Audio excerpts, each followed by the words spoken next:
करूंगा बाबरी मस्जिद के नाम पे। और अगर सुप्रीम कोर्ट ने कुछ मना किया है या मुझे होम मिनिस्टर मना करे कि बाबरी मस्जिद के नाम पे मस्जिद ना बनाए, बाबर के नाम पे मस्जिद ना बनाए, तो मैं नहीं बनाऊंगा। और ये भी कहा कि मैं तो बनाऊंगा और मुझे अगर शहीद भी होना पड़े तो मैं हो जाऊंगा इसको लेके। और जब बाबर के बारे में बात कही कि मैं बाबर के नाम से मस्जिद बनाऊंगा, क्या कहना ऐसा है। एक दफ़ा वो ख़त्म हुआ जो मामला, वो फिर जानबूझ के वोट वोट के लिए, मतों के लिए ये इस तरह से खोद के निकालना बिल्कुल गलत बात है। काय के लिए मुसलमानों को मरवाते हो बाबर के नाम से? बाबर तो बाबर था, लोगों को मालूम है बाबर की हिस्ट्री क्या है, बाबर ने क्या किया है, वो सबको मालूम है।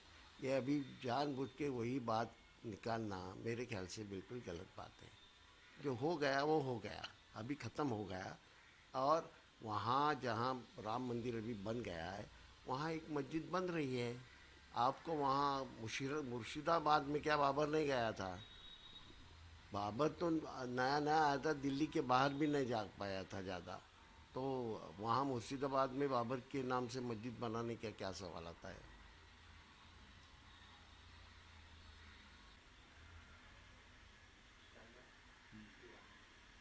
आरएसएस चीफ मोहन भागवत का बयान आया कि हमारा किसी के साथ विवाद नहीं है और हम विवाद करते भी नहीं हैं।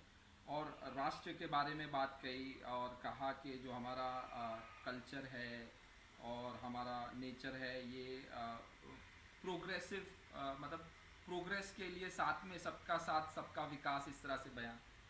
अच्छा, मोहन भागवत जी जो बोल रहे हैं, वो एक तरफ ये बोल रहे हैं, दूसरी तरफ उनके कार्यकर्ता हर दिन द्वेष फैलाने का काम करते हैं, लोगों के घर उजाड़ते हैं, मारपीट करते हैं छोटी छोटी बातों के ऊपर।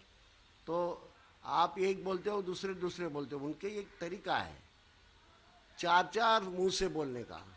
ये ये उनको मैं बोलूँगा, तो आप ये पहले हिंसा का समर्थन करते हो, शाखा के ऊपर वो लाठी उनके हाथ में स्वयं सेवक के दे रहे हो, वो पहले लाठी निकालो। गांधी जी के एक फोटो को आप अभी भी आपके लोग गोलियां मारते हैं, ये क्या बात है?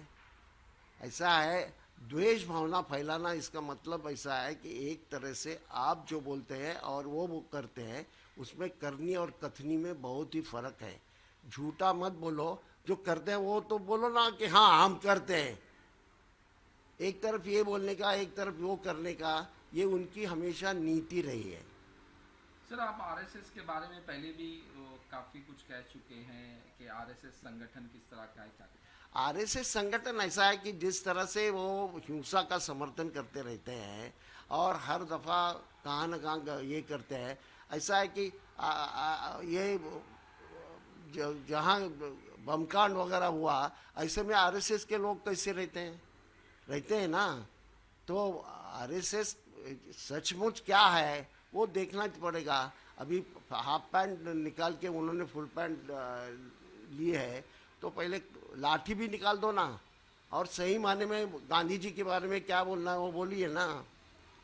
ऐसा है, मेरा मेरा कहना ऐसा है कि आरएसएस इस देश का भला बिल्कुल नहीं चाहती। आरएसएस हिंदू धर्म की बात करते हैं, और हिंदू धर्म यानी वो हमारे संत जो हैं, हमारे तुकाराम है, ज्ञानेश्वर है, उसके बारे में ने उनके दिमाग में हिंदू धर्म यानी सनातन धर्म है।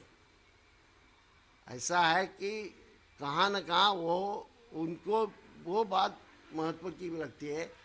ये देश विश के प्रेम के बारे में ये सच बात नहीं है। देश, हम लोग भी देश प्रेम के बारे में बोलते हैं, तो देश प्रेम के बारे में बोलने के बाद हम काय के लिए वो उनके विरोध में बोलेंगे? लेकिन उनका देश प्रेम ये भ्रम है, देश प्रेम ने देश भ्रम है। सर, नेशनल हेराल्ड वाले मामले में अब आज, लेकिन अब कहा जा रहा है 16 दिसंबर को आएगा।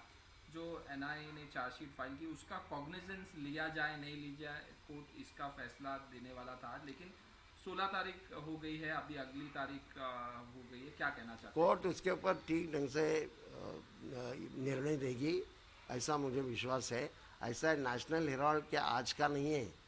स्वातंत्र की ये मूवमेंट जो हुई, उस मूवमेंट में नेशनल हेराल्ड का बहुत बड़ा काम था। नेहरू जी का वो पेपर है। और वो जानबूझ के लोग अभी एक एक सवाल जो निकाल रहे हैं वो जानबूझ के निकाल रहे हैं। वो ऐसे नेशनल हेराल्ड के ऊपर कोई अ, ये कोई भी उसमें गलत बात हुई नहीं है।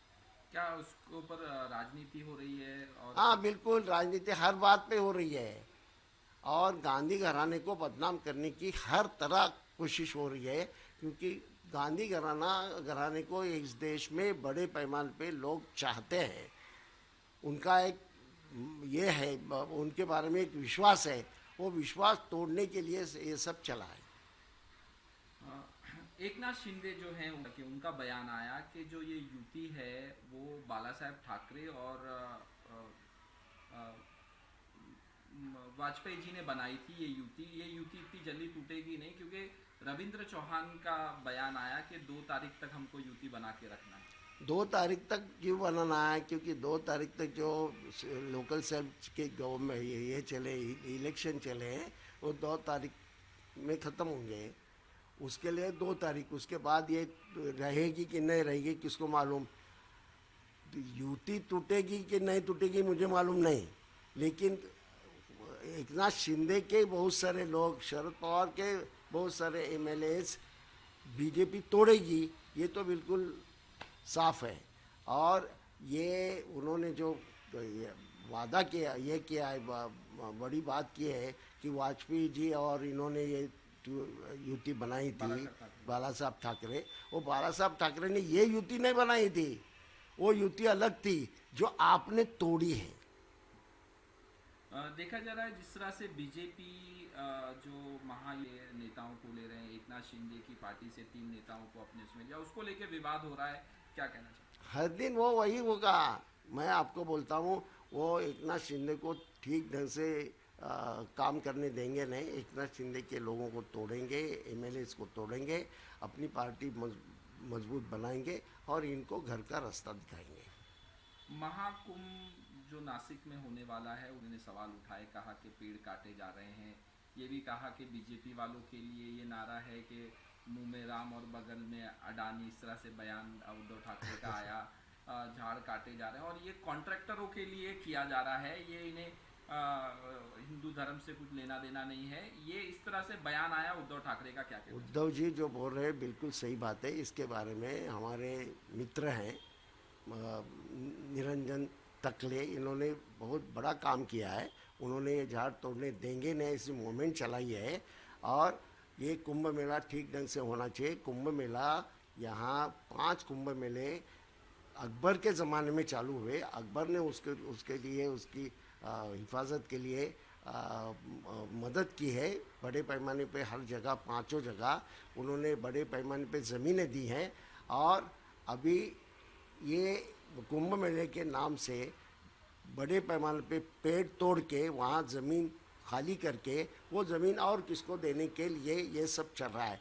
कुंभ मेला का और वो झाड़ तोड़ने का कुछ संबंध नहीं। कुंभ मेला का निमित्त करके वो झाड़ तोड़ने का काम कर रहे हैं, लेकिन वहाँ के नासिक के लोगों को इसको विरोध है। हाँ, हमारा पूरा तरह से समर्थन, हमारी पार्टी का समर्थन वो वहाँ जो मूवमेंट चली है झाड़ तोड़ने के खिलाफ, उसको है।